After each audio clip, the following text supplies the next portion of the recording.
তো এর জন্য কিছু টেকনিক ইউজ করতে হবে, এবং যারা বিল্ডিং মালিক আছেন, আপনারা বিল্ডিং নির্মাণ করবেন, যারা পাইলিং করবেন, এই জিনিসটি অবশ্যই আপনারা মাথায় রাখলে তাহলে দেখবেন যে আপনার বিল্ডিংটি শক্ত এবং মজবুত হবে।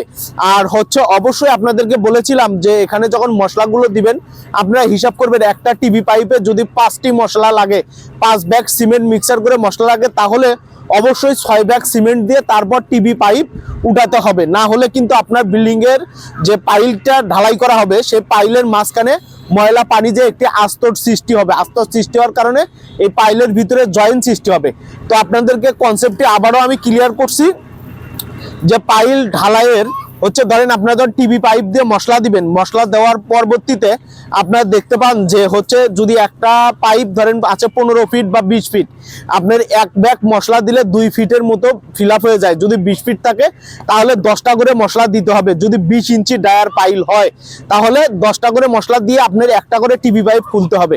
যদি এখানে 8টা মশলা দিয়ে একটা টিভি পাইপ খুলে ফেলেন, সেই পাইপটি খুলে ফেলার কারণে এখানে আপনার পানি জমাট বাঁধবে, পানি জমাট বেঁধে আলাদা একটি লেয়ারের সৃষ্টি হবে। তো আপনারা এই জিনিসটি ফলো আপ করবেন, এবং আপনাদেরকে আমি দেখাচ্ছি যে আমাদের কোথা থেকে শুরু করতে হয় এবং কোথায় শেষ করতে হয় পাইলিংয়ের